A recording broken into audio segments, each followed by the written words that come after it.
ವ್ಯಕ್ತವಾಗಿದೆ ಸರ್. ರಾಜಶೇಖರ್ ಅವ್ರದ್ದು ಎರಡೆರಡು ಬಾರಿ ಪೋಸ್ಟ್ ಮಾರ್ಟಮ್ ಮಾಡಿದ್ದಾರೆ, ಏನಕ್ಕೆ ಅಂತ ಪ್ರಶ್ನೆ ಎತ್ತಿದ್ದಾರೆ ಸರ್. ಈಗ ಗೊತ್ತಿಲ್ಲ ನನಗೆ, ಪೊಲೀಸ್ನವರು ಮಾಡ್ತಾ ಇದ್ದಾರೆ, ಅದನ್ನ ಗೊತ್ತಿಲ್ಲ. ಸಿಟ್ಟಿಂಗ್ ನ್ಯಾಯಾಧೀಶರಿಂದ ತನಿಖೆ ಆಗಬೇಕು ಅನ್ನೋದು ಬಿಜೆಪಿ ಒತ್ತಾಯ. ಸಿಟ್ಟಿಂಗ್ ನ್ಯಾಯಾಧೀಶರಾಗಬೇಕು ನೋಡಿ, ನಮ್ಮ ಪೊಲೀಸ್ನವರು ತನಿಖೆ ಮಾಡಿ ಅವರಿಗೆ ಇನ್ವೆಸ್ಟಿಗೇಷನ್ ಮಾಡ್ತಾ ಇದ್ದಾರೆ. ಇನ್ವೆಸ್ಟಿಗೇಷನ್ ಮಾಡಿ ಗೊತ್ತಾಗಲಿ ಸತ್ಯ ಏನು ಅಂತ ಗೊತ್ತಾಗಲಿ, ಅದಾದಮೇಲೆ ಮಾತಾಡ್ತೀನಿ. ಸರ್, ಒಂದು ಕ್ವಶನ್ ಸರ್. ಈ ಕೇಂದ್ರ ಸರ್ಕಾರ GST ಕಡಿಮೆ ಮಾಡುತ್ತೆ, ಇನ್ನೊಂದು ಕಡೆ ಹೊರಗೆ ಹೆಸರು ಚೇಂಜ್ ಮಾಡುತ್ತೆ, ಇದರಿಂದೆಲ್ಲ ರಾಜ್ಯ ಸರ್ಕಾರ ಒಕ್ಕೂಟ ರಾಜ್ಯ ಸರ್ಕಾರಕ್ಕೆ ದೊಡ್ಡ ಅನ್ಯಾಯ ಆಗ್ತಾ ಇದೆ. ಕೇಂದ್ರದಿಂದ ದೊಡ್ಡ ಅನ್ಯಾಯ ಆಗ್ತಾ ಇದೆ.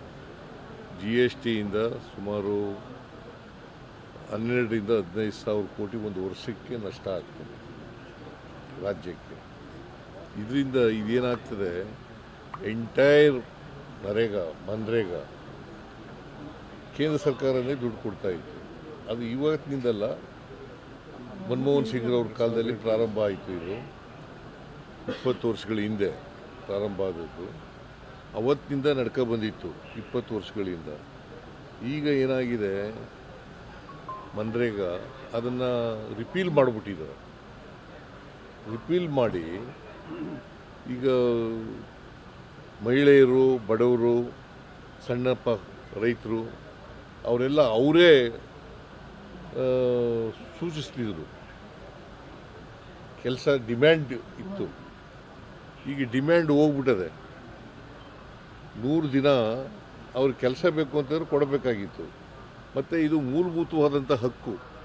ಈ ಮೂಲಭೂತ ಹಕ್ಕನ್ನ ಕಿತ್ಕೊಳ್ತಕ್ಕಂಥ ಕೆಲಸ ಮಾಡಿದ್ದಾರೆ ಕೇಂದ್ರ ಸರ್ಕಾರ, ಕಿತ್ಕೊಂಡಿದೆ. ಫೆಡರಲ್ ಸಿಸ್ಟಮಲ್ಲಿ ಈ ರೀತಿ ಮಾಡ್ತಕ್ಕಂಥದ್ದು ತಪ್ಪಲ್ಲ. It is totally wrong. It is unconstitutional, totally wrong. ಇದರಿಂದ ಏನಾಗಿದೆ, ರಾಜ್ಯಕ್ಕೆ ಎಷ್ಟು ದೊಡ್ಡ ನಷ್ಟ ಆಗುತ್ತದೆ ಅಂತಂದರೆ, ಇನ್ನು ಮುಂದೆ ಈಗ ಮಾಡಿರ್ತಕ್ಕಂಥ ಎಂಥದ್ದು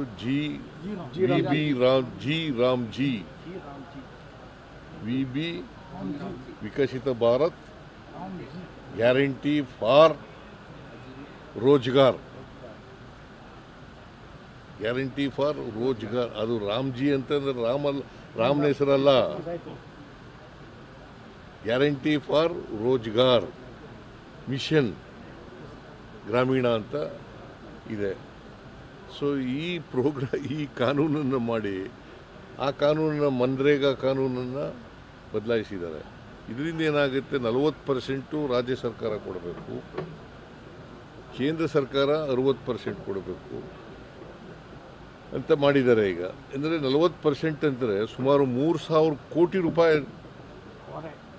ರಾಜ್ಯ ಸರ್ಕಾರದ ಮೇಲೆ ಹೊರೆ ಬೀಳ್ತದೆ. 3,000 ಕೋಟಿ.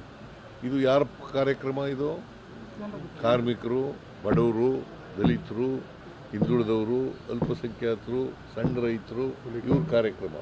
ಇವ್ರು ನಾಶ ಮಾಡಕ್ಕೆ ಹೊರಟಿದ್ದಾರೆ. ಸರ್, ತಮ್ಮ ಗಮನಕ್ಕೆ ಒಂದು ವಿಚಾರ ಇಲ್ಲಿ. ಮೈಸೂರಲ್ಲಿ ಹುಲಿಗಳ ಕಾಟ ಜಾಸ್ತಿ ಆಗಿದೆ. ಈ ಏರ್ಪೋರ್ಟ್ ಅಲ್ಲೂ ಕೂಡ ಬೆಳಗ್ಗೆ ಒಂದು ಹುಲಿ ಕಾಣಿಸ್ಕೊಂಡಿದೆ. ಹುಲಿಗಳನ್ನ ಹಿಡಿಯೋ ವಿಚಾರದಲ್ಲಿ ಏನಾದರೂ ಕ್ರಮ ಕೈಗೊಳ್ತಿದೆ? ಅಲ್ಲ, ಹುಲಿ ಹಿಡಿದು ಅದಕ್ಕೆ ನಾನು ಹೇಳಿದ್ದೀನಿ ಈಗ ಫಾರೆಸ್ಟ್ ಡಿಪಾರ್ಟ್ಮೆಂಟ್ ಅವ್ರಿಗೆ.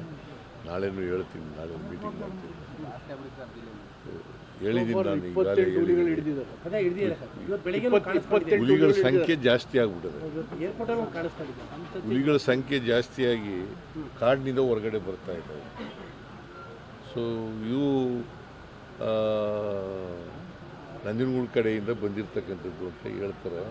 ಅದಕ್ಕೆ ಇಲ್ಲಿ ಕೂಡಲೇ ಅದನ್ನು ಹಿಡ್ದಾಕಿ ಅಂತ ಹೇಳಿದ್ದೀನಿ. ಕೂಂಬಿಂಗ್ ಆಪರೇಷನ್ ಮಾಡ್ತಾ ಇದ್ದಾರೆ. ಕೂಂಬಿಂಗ್ ಎಲ್ಲ ಮಾಡೋಕ್ಕೆ ಶುರು ಮಾಡಿದ್ದಾರೆ. ಇಲ್ಲಿ ಒಂದು ಹುಲಿ ಈ ಕಡೆ ಬಂದಿದೆಯಂತೆ, ಇನ್ನೊಂದು ಹುಲಿ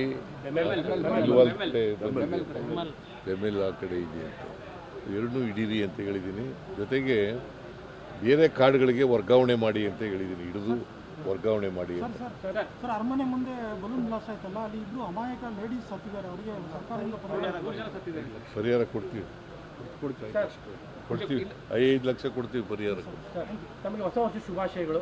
ನಿಮಗೂ ಎಲ್ರಿಗೂ ಕೂಡ ಹೊಸ ವರ್ಷದ ಶುಭಾಶಯಗಳು. ಮೈಸೂರಿನ all the best for budget. Thank you. All the best for budget. Thank you.